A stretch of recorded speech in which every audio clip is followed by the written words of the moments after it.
Previously on this channel, I made a video where I tested the Ultra Juggernaut on a perfect map to see if it could do 1 tower chimps all by itself. And in that video, I said that if it got 50 likes, I would do a test with the Apex Plasma Master highest degree possible and see how long that could last on a perfect map. But for some reason, the algorithm seemed to really like that one, and it got over 500 likes. So here we are with a perfect Apex Plasma Master map. I'm gonna get the highest degree possible on this thing, and we're gonna see how long it can survive. Let's do this. Now, if you look on the map here, you'll notice a couple things. The first thing is that I am playing this on chimps. I don't recall if I specifically said last time that I'd play this on chimps, but that was what I intended the whole time. So it was basically just part of the plan. And also, I am using Azili. I'm not going to use her abilities at all once I get the Paragon, but I'm probably going to need them to get the Paragon in the first place, because 162k plus the 3 tier 5s is a lot of money to get in this mode with no extra income. And when I say highest degree possible, I mean I'm not going to settle for anything less than degree 60, and degree 80 would be preferred. Degree 91 is the highest possible in single player, but that's definitely not going to happen. It would require way more money than you ever get in this mode, so yeah, not happening. I guess I could have run Geraldo and used the Paragon power totems, but those things cost so much that I'm pretty sure if I put down more than like one of those, it would make it to where I could never afford the Apex Plasma Master without dying. Besides, the amount of degrees gained from that would be so little, it wouldn't even be worth the extra cost. So my plan here is pretty simple. Crossbow Master in the middle where it can actually hit stuff, Ultra Juggernaut near the front to do a lot of damage, and then I'm just going to get the Plasma Monkey Fan Club and then just do a ring of 032s around the entire thing. If I get 20 of those, it'll work perfectly for Fan Club and be a really cheap way to get the 100 upgrades. If I can survive long enough to get the full 16 million pops, between that and the upgrades, I'm going to have 100,000 power. That'll be more than enough to get degree 60, but the problem is that degree 80 requires 120,000 power if I recall correctly. I'll have to look it up later, but I'm pretty sure it's 120k. Anyway, I don't know if degree 80 will be possible, but I'm definitely going to try that. I'll just require a lot of money though. I don't know if it'll be there in chimps. We'll see. But yeah, this is a really long map. I don't remember how many times exactly it looped around. I think it was like 19 or 20 times. So yeah, I'm probably going to be doing a lot of footage cuts here because even though I try my best with the commentary, there's only so much I can do to make it interesting to watch balloons go around in a circle. The early game wasn't too interesting to watch, and obviously I don't think there will be any issues before round 100, but I just got the Crossbow Master, and all I gotta say is, holy crap, it is missing a lot. This is so sad to watch. It just keeps chasing the balloons and not hitting it at all. This thing shoots like Quincy. Are arrows just inaccurate as heck? What is this? But yeah, I guess arrow-based weapons are just very inaccurate in general in this game. I thought the Crossbow Master was one of the more accurate ones, but I guess not. There's a reason no arrows in BTD5. Back then, the projectiles actually had accuracy. It's a shame how much things have gotten worse. Back in my day... Why do I sound like a grandpa here? Maybe it's because I've been playing BTD games for almost a decade now, I don't know.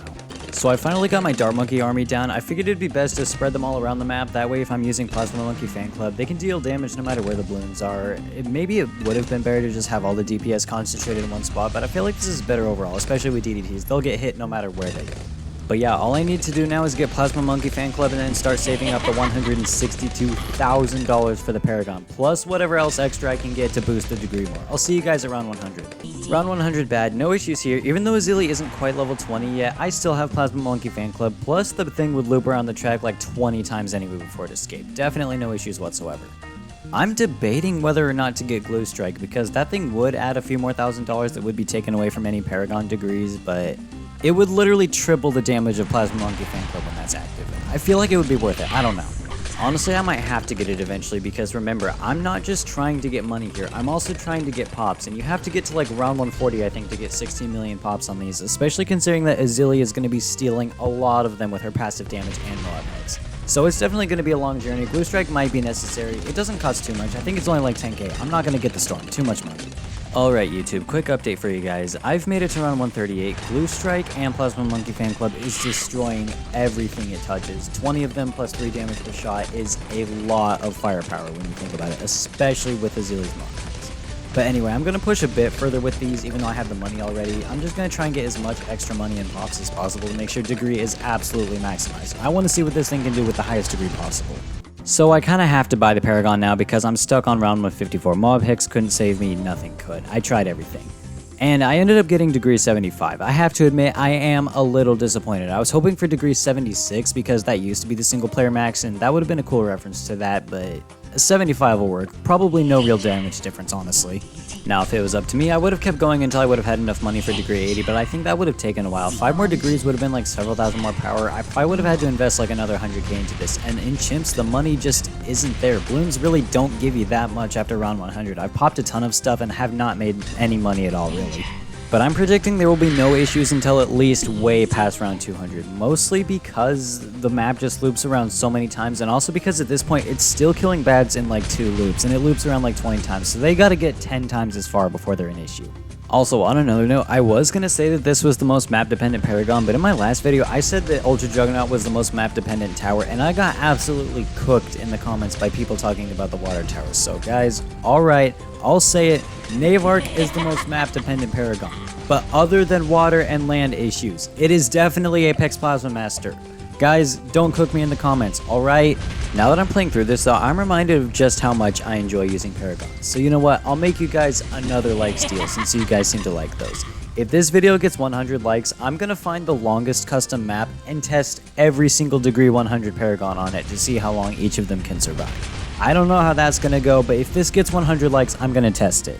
We've made it to round 200 here, and I know that was a massive gameplay skip, but you guys really did not miss anything interesting, just bads getting killed. Every round looks exactly the same as the last one. I would do this longer and do more commentary and stuff, but I really have no way to make an hour of footage interesting. I'm sorry.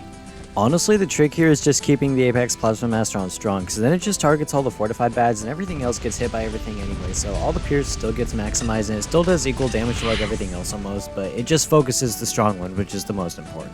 Also guys, something insane just happened. I know you're all gonna think this is fake and I don't blame you, but something crazy just happened. Okay, so you see the round I'm on, right? Right around like round 210, I literally left the game. Well, okay, I didn't leave the game itself, but like, I set my phone down. I left my house. I went to Wendy's, got some food, ate the food, came back, and it was still going, and now I'm on like round 240. What the hell is this? Now, just to be clear, I am not sponsored by Wendy's in any way, shape, or form, and I probably never will be. I can't imagine Wendy's sponsoring a Bloons YouTuber. I would appreciate a sponsorship from Raid Shadow Legends, though. Not because I think they're particularly good, I just think that would be funny.